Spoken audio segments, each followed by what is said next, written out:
Hello बच्चों, क्या हाल चाल, कैसे हो आप सभी लोग। बहुत बहुत स्वागत है आप सभी लोग का एक बार फिर से आपके अपने यूजीसी नेट के चैनल पर, जहां पर हम बात करने वाले हैं हिंदी लिटरेचर में वो 3 गलतियां जो आप अगर रोक दो तो आपका जेआरएफ पक्का हो जाएगा। कई बार क्या होता है कि हम कई सारी चीजें करते तो हैं, लेकिन हमें पता नहीं होता कि क्या चीजें नहीं करनी है, हमें क्या करना है ये हर आदमी बताता है, क्या पढ़ना है हर आदमी बताता है, क्या क्या प्रैक्टिस करनी है हर आदमी बताता है, लेकिन क्या चीजें नहीं करनी है जिससे हमारी जो मिस्टेक्स हैं वो कम हो जाएं, ये शायद कोई नहीं बताता। तो आज हम बात करेंगे उन्हीं 3 बिग मिस्टेक्स पर जो आपको नहीं करनी होती हैं। चलिए तो सबसे पहले शुरू करते हैं। आज हम बात करेंगे हिंदी साहित्य शोधवृत्ति सफलता का दिशा निर्देश, जिस पर हम अकाट्य एक अकाट्य रणनीतिक खाका आपको देंगे, जिससे आपका जो जेआरएफ है या पीएचडी है ये एक बेहतरीन और शानदार मार्क्स के साथ आप कवर कर पाओगे। अपना यूजीसी नेट का एग्जामिनेशन एक शानदार मार्क्स के साथ आप निकाल पाओगे। सबसे पहले बात करते हैं कि क्या सर हम बहुत कठिन मेहनत करें तभी हमारा जेआरएफ निकलता है। यह बात पूर्णतः गलत है। देखो, परिश्रम करना बहुत जरूरी है, बहुत ज्यादा परिश्रम करना यह भी बहुत ज्यादा जरूरी है, लेकिन परिश्रम को सही दिशा और समय के हिसाब से करना यह सबसे ज्यादा महत्वपूर्ण है। ठीक है, तो सबसे पहली बात यह होती है कि सर कठिन परिश्रम का विरोधाभास। सबसे पहली चीज ये होती है कि सर पूरे वर्ष अथक मेहनत और समर्पण करने के बाद भी हमारा सर जेआरएफ नहीं निकला। सर हमने सर बहुत पढ़ाई की, सर हमने बहुत बहुत जान लगा दी सर, फिर भी हमारा जेआरएफ नहीं निकला सर। तो बेटा इसका कारण यह होता है कि आपने परिश्रम तो खूब किया, मेहनत खूब की, लेकिन उस मेहनत को सही दिशा और समय के हिसाब से नहीं किया। आप आखिरी दिन तक नई नई चीजें पढ़ते रहे। आपने पूरे सेशन में, पूरे 6 महीने के सेशन में आपने इंतजार किया कि जब पेपर आ जाएगा, जब नोटिफिकेशन आ जाएगा, जब मैं फॉर्म फिल कर लूंगा तब मैं पढ़ने बैठूंगा। आपने उस पूरे सेशन में इंतजार किया कि इनका भी चैनल देख लेता हूं, इनकी भी किताब पढ़ लेता हूं, ये भी प्रैक्टिस सेट लगा लेता हूं, वो भी कर लेता हूं, वो भी वहां से उठा लेता हूं। भरमार में आप फंस गए। तो पूरे वर्ष मेहनत करने के बाद भी और अब अपना अथक मेहनत और समर्पण करने के बाद भी जब हमारा जेआरएफ नहीं होता तो हम कई बार हताश हो जाते हैं। लेकिन हमें यह समझने की आवश्यकता है कि यहां पर हमारा जो परिणाम है वो समय के सापेक्ष अगर आप काम नहीं करते हो तो हमारा जो परिणाम है वो परिणाम नहीं आता जो हमें चाहिए। तो परिणाम को सही दिशा में करना, ठीक है, परिणाम आपका जो आपका परिश्रम है उसको आप अगर सही दिशा में और साथ ही साथ सही समय पर करते हो तो ये एक बहुत पॉजिटिव पॉइंट बनता है, एक बहुत सकारात्मक पॉइंट बनता है जो आपको आपके लक्ष्य की ओर बढ़ाता है। ठीक है, तो इसका सबसे बड़ा कारण यह है कि मेहनत की कमी नहीं बल्कि तैयारी की दिशा में हुई जो गलतियां हैं वो आपको एक स्टेप पीछे छोड़ देती। अब देखिए, जब आप तैयारी करते हो तो तैयारी की नींव में 3 ऐसी गलतियां हैं जो हम करते हैं अक्सर। मैंने भी की, मुझे भी 3 से 4 अटेम्प्ट लगे, मैंने भी वो गलतियां दोहराई बार बार, क्योंकि देखो आज के समय में हमारे पास बहुत सारे टीचर्स हैं, लेकिन जब हमने जेआरएफ किया तो एक लिमिटेड रिसोर्सेज के साथ किया। हमने जब नेट के एग्जाम में अपना जो अपीयरेंस, जब हम उसमें अपीयर हुए तो हमारे पास ना तो उतने रिसोर्सेज थे, किताबें थी, कुछ ऑफलाइन टीचर्स थे, कुछ हमारे कॉलेजेस के टीचर्स थे, हमारे मास्टर्स के टीचर्स थे जिन्होंने हमें गाइड किया। तो वो चीजें मैं आपको बता सकता हूं। तैयारी की नींव में आपको 3 बड़ी दरारें मिलती हैं जो आप 3 सबसे बड़ी गलतियां करते हैं। एक तो आप क्या करते हो, आप साल भर यानी कि पूरे सत्र आप क्या करते हो, पढ़ते ही रहते हो। यानी कि जो 6 महीने का हमारा समय होता है उस 6 महीने के पूरे समय में हम केवल पढ़ते ही रहते हैं। यूनिट 1, यूनिट 2, सर हमारा कोर्स नहीं हुआ, सर ये नहीं हुआ, हम अभ्यास करना भूल जाते हैं। और ये सबसे बड़ी गलती है, जो पहली गलती आप कर देते हो, सबसे बड़ी गलती यही है। दूसरी बड़ी गलती यह होती है कि हम नया पढ़ते जाते हैं, पुराना भूलते जाते हैं। हमने नई कहानी पढ़ी, पुराना उपन्यास भूल गए। हमने कविता पढ़ी, हम कहानी भी भूल गए। हमने नाटक पढ़े, हम कविता भी भूल गए। क्यों? क्योंकि हमने अभ्यास करना बंद कर दिया था, और ये तीनों एक दूसरे से जुड़े हुए हैं। तो सबसे पहली गलती, आपने केवल पढ़ा, अभ्यास किया ही नहीं, रिवीजन किया ही नहीं, उसको दोहराया ही नहीं, जिसके कारण आप नया तो पढ़ते गए लेकिन पुराना डिलीट होता गया, भूलता गया। और तीसरी जो सबसे बड़ी गलती आपकी आती है वो ये आती है कि सर पाठ्यक्रम और पिछले वर्ष में आए यानी कि पीवाईक्यू की हम अनदेखी करते हैं। हम अंधी दौड़ में दौड़ते चले जाते हैं। हम ये चेक ही नहीं करते कि हम जो टीचर से पढ़ रहे हैं क्या वो हम अपने काम का पढ़ रहे हैं कि नहीं पढ़ रहे हैं, या टीचर अपने हिसाब से कुछ भी पढ़ा रहा है। मैं आपको बार बार कहता हूं कि जब आप मेरी क्लास में बैठते हो तो आप इस बात का ख्याल करो कि जब मैं आपको एक चैप्टर पढ़ाता हूं तो आप जरूर उस चैप्टर की पीवाईक्यूज ढूंढो और ढूंढ करके देखो कि क्या सर ने जो पढ़ाया उससे मेरा सॉल्व हो रहा है कि नहीं हो रहा है। भाई अगर सॉल्व ही नहीं हो रहा तो मेरे पढ़ाने का और आपके पढ़ने का फायदा नहीं है। तो ये 3 बड़ी गलतियां जो आप करते हो अपने एग्जामिनेशन में, जिसके कारण आपकी जो रिजल्ट की संभावनाएं हैं वो बड़ी कम हो जाती हैं। और इसी के साथ आप ये समझ लो कि यदि आप इन 3 गलतियों से बच जाएं तो आपकी जो सफलता है वो समझ लीजिए कि आप 70% आपका जो परिश्रम है वो कम हो जाएगा और रिजल्ट आने के चांसेस बढ़ जाएंगे। पहली गलती क्या होता है कि हम अध्ययन का भ्रम लेकर के चलते हैं। हम क्या करते हैं, हमको लगता है कि हम 8 घंटे 10 घंटे पढ़ते रहेंगे, केवल पढ़ते रहेंगे, वीडियो देख रहे हैं, यूट्यूब पे वीडियो देख रहे हैं, किताबें पलट रहे हैं। तो सबसे बड़ी गलती हमारी होती है कि हम घंटों अध्ययन तो करते हैं लेकिन उन अध्ययन के बाद उन प्रश्नों का अभ्यास करना ही भूल जाते हैं। यानी कि जो हमने पढ़ा उसको जांचना ही भूल जाते हैं। और जिसके कारण क्या होता है कि परीक्षा में सफलता केवल इस बात पर निर्भर नहीं करती कि आपने कितना पढ़ा है बेटा, बल्कि इस बात पर निर्भर करती है कि अपने पढ़े हुए विषय के प्रश्नों के माध्यम से आपने उस सब्जेक्ट को, उस टॉपिक को कितना ज्यादा समझा है, कितना एनालाइज किया है। प्रतिदिन केवल अध्ययन करने से नींव खोखली रह जाती है और आपको ऐसा लगता है कि हमारी तैयारी बहुत हो गई है। लेकिन होता क्या है कि जब आप परीक्षा में पहुंचते हो तो आपको मिलता है एक प्रेशर, परीक्षा कक्ष का दबाव होता है और उस दबाव में छोटे छोटे भ्रम क्या करते हैं, आपकी रैंक को इतना ज्यादा इफेक्ट दे देते हैं कि कई बार जो बच्चा नेट निकाल चुका है उसका नेट भी नहीं निकलता और यह प्रेशर धीरे धीरे बढ़ता जाता है और हम फिर भी अपनी इन गलतियों को नहीं सुधारते। दूसरी गलती हमारी यह होती है कि विस्मृति का रिसाव होता रहता है, यानी कि नई पुस्तकों की खोज में हम पुराने ज्ञान को भूलते रहते हैं। हमारी जो बुद्धि है उसका क्षय होता रहता है, गिरती रहती है, गायब होती रहती है।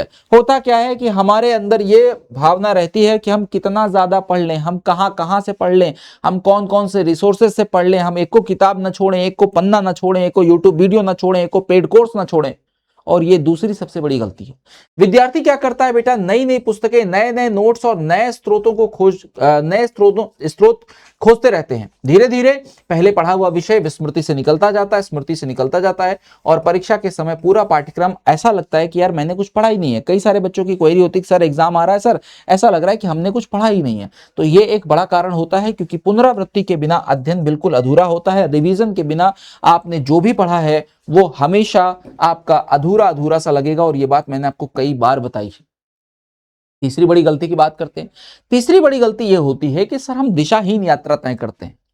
हम बिना किसी योजना के साथ पढ़ाई कर रहे हैं, जो मिल जा रहा है पढ़ ले रहे हैं, जो मिल जा रहा है नोट्स बना ले रहे हैं, जो मिल जा रहा है पढ़ने बैठ जा रहे हैं। ये एक दिशाहीन तैयारी है बेटा और ये आपके अटेम्प्ट्स बढ़ाती है। 3 4 5 6 अटेम्प्ट्स आपको बढ़ते चले जाते हैं और फिर भी आप इसको समझते नहीं। होता क्या है कि जब आप पिछले वर्षों के प्रश्न का अभ्यास न करने से प्रश्नों की शैली आपको समझ में नहीं आती। जैसे हम जब हम जून 2026 का एग्जाम दे रहे थे तो हमने दिसंबर 2025 के एग्जाम के एनालिसिस को किया। हमने समझा कि पेपर में क्या क्या चेंजेस आए हैं, पेपर में क्या क्या डॉट्स पूछे जा रहे हैं, पेपर में क्या क्या चीजें कलेक्ट की जा रही हैं, पेपर में क्या क्या चीजें आने वाली हैं या आ सकती हैं, हमने उनको पढ़ा। अब जब हम दिसंबर 2026 की तैयारी करेंगे तो हम 25 और 26 दोनों के पेपर को एनालाइज करेंगे और देखेंगे कि दोनों में कितना बदलाव आया। उस बदलाव के हिसाब से हम 26 की तैयारी करेंगे। तो आपको यह ध्यान रखना होगा कि पूरा समय ऐसे विषयों पर लगा देना जिनमें बहुत कम प्रश्न पूछे जाते हैं, ये निरर्थक होता है। कई बार ऐसे सब्जेक्ट बहुत सरल होते हैं लेकिन हम उनको पढ़ते जाते हैं और हमारा बहुत सारा समय वेस्ट हो जाता है। परीक्षा के दृष्टिकोण से सबसे महत्वपूर्ण विषय का अधूरा रह जाना भी एक बड़ा कारण है। जैसे मैंने आपको इस बार बताया था कि आप काव्य शास्त्र वाला चैप्टर जरूर पढ़ लो, यानी कि जो साहित्य शास्त्र वाला चैप्टर उसको जरूर पढ़ लो, उससे आपको सवाल मिलेंगे। लेकिन हुआ क्या कि हमने उन चीजों को हल्के में ले ले, कह रहे सर बहुत बोरिंग चैप्टर है, सर बहुत टफ चैप्टर, हम नहीं पढ़ पाएंगे सर, मामला गड़बड़ हो गया। ठीक है, तो ये सारी चीजें होती है कि जब आप पाठ्यक्रम को जोड़ देते हो पीवाईक्यू से तो आपकी जो रेखा होती है ना वो ऐसे ऐसे होने से अच्छा एक सीधी रेखा में आपको आपके मंजिल तक पहुंचाने में आपकी मदद कर देती है। ठीक, अब जरा देखो कि समस्या और समाधान क्या हो सकता है। सर हम केवल प्रॉब्लम्स पर बात करेंगे? नहीं, हम बात करेंगे उसके सॉल्यूशन पर, क्योंकि हमें चाहिए रिजल्ट। समाधान और समस्या दोनों पर बात करेंगे और हमें, जब हम समाधान और समस्या की बात कर रहे हैं तो हम नींव मजबूत करने की बात कर रहे हैं। समस्या क्या है? हमारे नींव की दरार, जो हमने पढ़ा कि भैया हम केवल पढ़ते जाते हैं, अभ्यास नहीं करते, जो भी पढ़ रहे हैं भूलते चले जा रहे हैं और हम एक दिशाहीन अध्ययन तैयार कर रहे हैं। इसको कैसे सही कर सकते हैं? देखो, एक संरचनात्मक मरम्मत आप करोगे तो आपकी जो चीजें हैं वो ज्यादा बेहतर हो जाएंगी और आपको पढ़ने में भी ज्यादा मजा आएगा। जैसे आप प्रतिदिन 50 से 100 प्रश्न का जो हल है वो अवश्य करो। जो भी टॉपिक पढ़ो, जो भी यूनिट पढ़ो, उसके हिसाब से कुछ सवाल लगा डालो। प्रत्येक गलत उत्तर का आप कारण लिखो, एक नोटबुक बनाओ, जो मैंने आपको बार बार बोला है, एक नोटबुक रेडी करो और उस नोटबुक को रेडी करके आप ये देखो कि आपने क्या गलती की, कहां गलती की, क्या गलती हो रही, बार बार वो गलती क्यों हो रही है। सप्ताह में एक दिन केवल एक प्रश्न अभ्यास और पुनरावृत्ति के लिए रखो कि आज हम रिवीजन करेंगे, जो भी हफ्ते भर पढ़ा है, मंडे टू फ्राइडे हमने पढ़ा, उसको हम सैटरडे रिवाइज करेंगे, संडे प्रैक्टिस टेस्ट लगा लेंगे, काम खत्म हो जाएगा। और जिन टॉपिक में आपको बार बार गलतियां हो रही हैं, आप उसको 2 बार दोहरा लो, 3 बार दोहरा लो। ठीक, अच्छा, प्रतिदिन अब जो पुराना भूल गए थे उसको याद कैसे करेंगे? प्रतिदिन एक भाग नया पढ़िए और एक भाग पुराना दोहराइए। मतलब कल जो हमने पढ़ा था उसको आज आप रिवाइज कर लो और आज नया पढ़ो, फिर कल जो आप नया पढ़ोगे उसके साथ आज वाला पुराना वाला पढ़ लो। तो इससे क्या होगा, आपका रिवीजन बना रहेगा। प्रत्येक सप्ताह और महीने में एक बार आप पूरा रिवाइज कर लो कि एक बार मैंने वीक रिवाइज किया, फिर जब महीने के लास्ट में गए, सैटरडे संडे पढ़ा, हमने पूरा कंटेंट उठा करके रिवीजन मार दिया। और अंतिम के 3 महीने में आप केवल सबसे ज्यादा फोकस करेंगे तो रिवीजन पर और प्रैक्टिस क्वेश्चंस पर। तीसरा गलती जो हमारा होता है, पूरा पाठ्यक्रम हम लिखकर अपने सामने रखें। जितना भी आपका सिलेबस है, जो भी सिलेबस आपका है, वो आपके साथ होना चाहिए। आपको पता होना चाहिए कि आज मैं क्या पढ़ रहा हूं, मैंने क्या क्या पढ़ लिया, उस पर आप टिक लगाते चलो। विषयों को आप छोटे छोटे भागों में बांटो। पिछले 10 वर्षों के प्रश्नों को बार बार देखते रहो कि कहां से क्वेश्चन ज्यादा पूछे जा रहे हैं, कहां से कम पूछे जा रहे हैं। सर्वाधिक पूछे जाने वाले विषयों पर आप ज्यादा टाइम दो, जिससे आपको ये समझ में आए कि हमें क्या पढ़ना है, क्या नहीं पढ़ना है। ठीक, जब आप दिशा निर्देश से निर्माण तक चलते हो तो आपकी जो शोध वृत्ति है वो प्राप्त करने का मास्टर प्लान कुछ इस प्रकार तैयार होता है। ठीक है, निदान से निर्माण तक का जो सफर है वो आप कैसे तय करोगे? सबसे पहले आपको गलतियों को समझना है। आप अगर अपनी गलतियों को समझ गए कि यार मेरे से पिछली बार में क्या गलती हुई थी, मैंने पिछली बार क्या चीजें छोड़ दी थी, ये आपका पहला कदम होता है। जब आप किसी चीज को समझते हो, किसी गलती को समझते हो, ये आपका सफलता का पहला चरण होता है। सफलता एक दिन की छलांग बिल्कुल भी नहीं है बेटा, बल्कि एक अटूट दैनिक, साप्ताहिक और कई दिन के कई महीनों का एक लयबद्धता वाला जो प्रोग्राम है ना, वो है। अगर आप सोचो हम एक दिन में पढ़ के, एक रात में पढ़ के निकाल देंगे, संभव ही नहीं है। ठीक है, तो यहां पर आपको क्या करना होगा, आपको अपने डेली बेसिस का एक टाइम ड्यूरेशन बनाना होगा। मैंने पहले भी आपको एक टाइम ड्यूरेशन बनाने का तरीका बता रखा है। ठीक है, आज फिर मैं आपको बता देता हूं। आपका दैनिक चक्र सफलता का जो लय होगा, आप सुबह उठिए। सुबह मतलब जैसे आपकी मॉर्निंग की क्लास होती है 10 बजे, 11 बजे, 11:30 बजे, आपने एक नया सब्जेक्ट पढ़ा, एक नया टॉपिक पढ़ा, एक नया कुछ भी पढ़ा, एक दिन में आपने एक टॉपिक पढ़ा, उसके इंपॉर्टेंट फैक्ट आप नोट कर लिए। दोपहर में जब आप खाली बैठे हैं खाना खाने के बाद, या आपको ऐसा लग रहा है कि अब थोड़ा सा नींद आ रही है, सोने का मन कर रहा है, उस टाइम आप जो आपने इंपॉर्टेंट फैक्ट्स लिखे थे उसको रिवाइज कर लो। कोई अगर इंपॉर्टेंट लेखक ना सामने पड़ गया, कोई उसकी रचनाएं पड़ गई या उसकी विशेषता पड़ गई, तो उसको रिवाइज कर लो फटाफट। ज्यादा समय नहीं लगाओ, आधा घंटा 40 मिनट का काम करो। उसके बाद इवनिंग में जब आप चाय पी रहे हो, नाश्ता करने के टाइम पे बैठे हो, या आपको थोड़ा बहुत रिलैक्स करने का टाइम मिलता है जिस समय आप रील देखते हो, उस समय आप क्वेश्चंस को देख लो, गलत उत्तरों का विश्लेषण कर लो। और रात में जब आप सोने जा रहे हो तो पूरे दिन आपने जो भी पढ़ा है एक बार उसका रिवाइज कर लो। 20 से 25 मिनट में लगता है, उससे ज्यादा टाइम नहीं लगता। ठीक, अब आप क्या कर सकते हो कि आप साप्ताहिक और मासिक योजनाएं बना सकते हो कि महीने में हम कैसे रिवाइज करें और हफ्ते में कैसे करें। देखो, हफ्ते का सीन ये रहता है कि आपने एक मुख्य विषय पढ़ा या कोई यूनिट पढ़ा। मान लो आपने इस वीक में आपने उपन्यास के 6 चैप्टर पढ़े। कितने? 6 चैप्टर पढ़े। मान लो हम 6 के ले ले रहे, 6 या 8 चैप्टर आप एक हफ्ते में पढ़ते हो, तो 6 से 8 चैप्टर आपने पढ़े। अब क्या करो कि इन 6 से 8 चैप्टर्स को आप क्या करो बेटा, जब आपका सैटरडे आए, शनिवार आए या संडे आए, जिस दिन भी आप फ्री बैठते हो, उस दिन आप इसके कम से कम 100 से 200 क्वेश्चन पीवाईक्यू लगा लो, पीवाईक्यूज लगा लो। या आपके पास अगर किसी बुक में न्यू क्वेश्चन है तो आप यहां पर लगा लो। ठीक, दूसरी बात, आप पूर्ण अभ्यास परीक्षा दो। क्या करो, आप एक फुल लेंथ टेस्ट दो। तीसरी बात, आप क्या करो कि अपनी सभी गलतियों की सूची बनाओ और ये चेक करते रहो कि कब हम क्या गलती कर रहे हैं। कहां पर हमने क्या गलती करी है। पिछले चैप्टर में जब मैं पढ़ रहा था तो मैंने क्या गलती कर दी थी, उसके पहले वाले में हमने क्या क्या क्वेश्चन लगाए थे या क्या टॉपिक लगाया था जो मैं बार बार भूल जा रहा हूं, जिससे मैं बार बार गलती कर रहा हूं। तो ये तो हो गया आपका हफ्ते का काम कि आपने हफ्ते में ये कर लिया।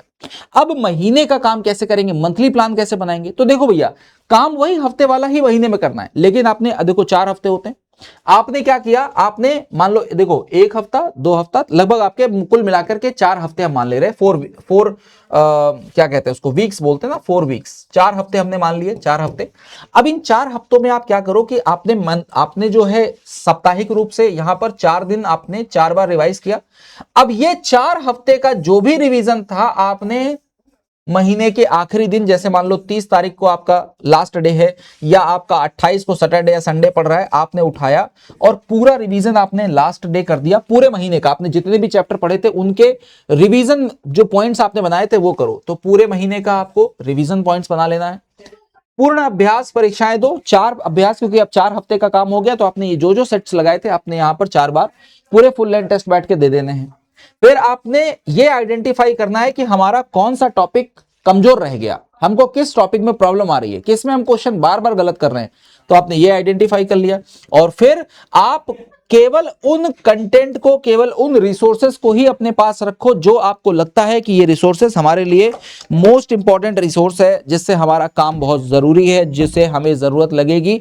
आप उन रिसोर्सेस को अपने पास रखो, बाकी के रिसोर्सेस को आप साइड बाय साइड कर दो।